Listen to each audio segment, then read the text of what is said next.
Michael Joseph Jackson was an American singer, songwriter, dancer, and philanthropist. Known as the King of Pop, he is regarded as one of the most significant cultural figures of the 20th century. Michael died on June 25, 2009, at the age of 50. His sudden death shocked the entire world. Many fans were shrouded in mystery, wondering what events led to his ultimate death, even intimate details like the global superstar's very last words.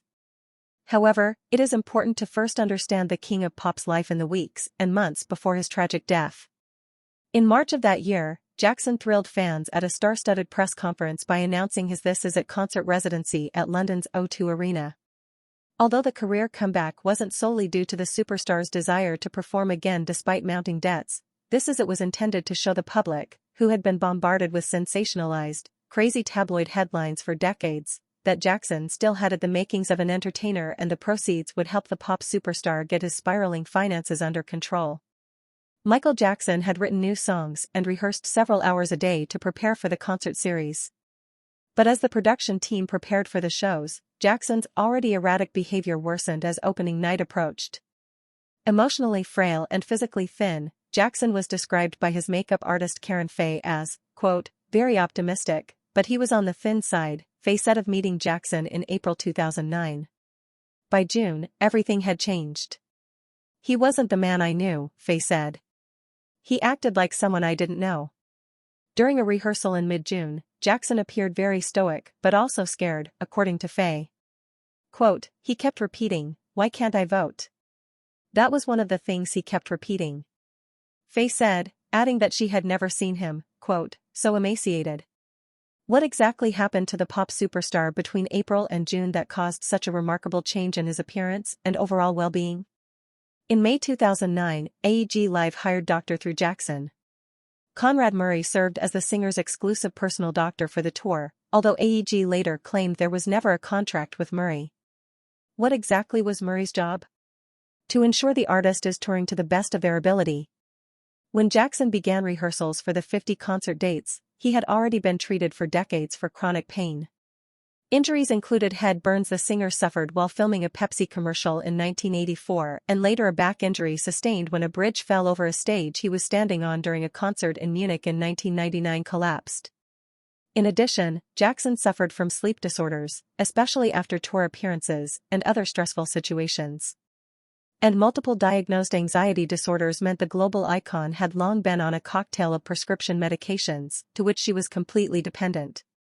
Jackson's continued use of such medications made headlines in 2007 when a Beverly Hills pharmacy filed a complaint against the singer for failing to pay a prescription drug bill from 2005. A former employee at Jackson's home reported that the singer would take 30 to 40 Xanax tablets a night, according to court documents. As rehearsals for the concert progressed and the weeks leading up to the opening night of This Is It ticked down, Michael Jackson complained of feeling tired and unable to sleep between rehearsals. Dr. Conrad Murray admits he gave the singer propofol infusions to help the artist sleep. After a poor rehearsal on June 13, 2009, Jackson missed the following day's rehearsal on the advice of Murray. According to This Is It show director Kenny Ortega, AEG was adamant that Murray should entrust Murray with taking Jackson to rehearsals. However, Jackson was not seen for another week. Ortega explained that when Jackson returned to rehearsals on June 19, he seemed, quote, lost, cold and scared, and the show director thought the best thing would be to stop production but was torn because he, quote, it didn't I want to break Michael's heart. In a series of emails to AEG Live executives, Ortega wrote that Jackson was showing signs of paranoia, anxiety, and obsessive-compulsive behavior and recommended bringing in a psychiatrist to evaluate the star.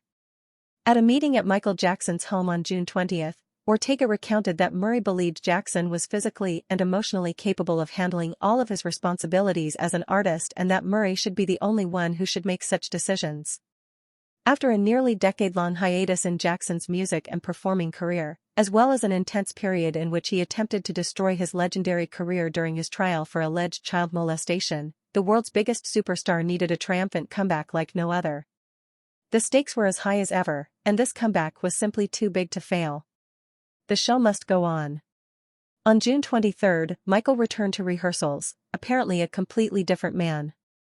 Quote, I was overjoyed by his energy, his state of mind, his enthusiasm, Ortega said.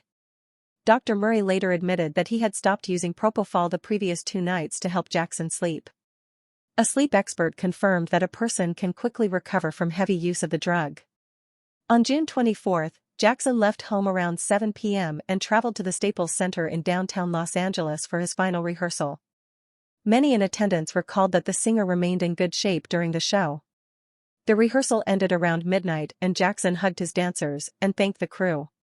The music icon then returned home, where he greeted a small group of fans gathered outside his rented villa.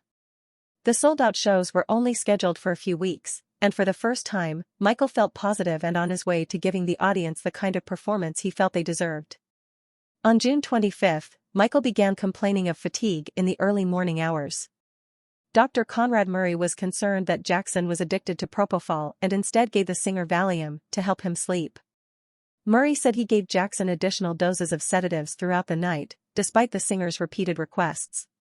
Murray gave in to Jackson's demand for the drug on the morning of June 25, when the doctor added propofol to the singer's intravenous drip. According to Murray's interview with police on June 27, he stayed with Jackson for 10 minutes before leaving the room. It is believed that at the time of his death, Michael Jackson was alone in his bedroom while his doctor took a call. Dr. Conrad Murray returned to the room to find Michael Jackson unresponsive and not breathing. Before calling 911, he attempted to revive Jackson, which paramedics did when they finally arrived at the scene. At the UCLA Medical Center, where the artist was taken, a team of doctors also tried unsuccessfully to revive him, and Jackson was officially pronounced dead. The king of pop was gone forever. If you are interested in seeing the public's initial reaction and how Michael Jackson's death was first reported, we strongly encourage you to view our news compilation documenting this tragic and historic day. As for Michael Jackson's final words, there is no clear record of what he said before his death. Some fans have speculated that he may have said something about his children or his legacy as a musician. Others have speculated that he may have expressed fear or concern for his well-being because he was paranoid that people in the industry were out to murder him. He may have expressed concern to Murray that the singer needed sleep to rehearse, prepare, and perform at his best for his ultimate career comeback. According to some reports, Michael Jackson may have mumbled something incomprehensible before falling unconscious. According to Dr. However, Conrad Murray's last words were repeated requests for milk from Jackson. Milk is the term Jackson used for propofol, the anesthetic he overdosed on. The drug is similar in color and consistency to milk and is often referred to as amnesia milk. Fans are given the image of Jackson, barely conscious, manically asking for milk with a glassy look in his eyes. Just as a helpless infant would do to its mother, in its baby spirit and in its deep addiction to the food it so heavily relied on. Since Murray later stood trial for Jackson's death, one might doubt his reliability regarding Jackson's final words. However, as evidence, Murray recorded some of Jackson's conversations as evidence to support his statement. "Just let me sleep. It doesn't matter what happens," Jackson instructed his doctor. The supposed last sentences that Michael Jackson said were, "I can't function if I don't sleep. They have to cancel it, and I don't want them to cancel it, but they will have to cancel it," according to the doctor. Quote, "He begged and begged to please give him some milk because that was the only thing that would work," Murray testified. But despite the statement of Dr. Conrad Murray, the coroner officially declared Michael Jackson's death a murder or regicide. Technically, he died from drugs, and a doctor gave him those drugs. Murray was therefore convicted and spent 2 years in prison for manslaughter and also lost his license to practice medicine. Many continue to speculate about the events that led to the King of Pop's death, and some even believe they remain suspicious, claiming the artist is not dead at all. Michael Jackson's death was a tragic loss to the world of music and entertainment. His contributions to the industry were enormous, and his influence on music and popular culture will be felt for generations to come. If you like this video, please don't forget to subscribe us for more interesting videos.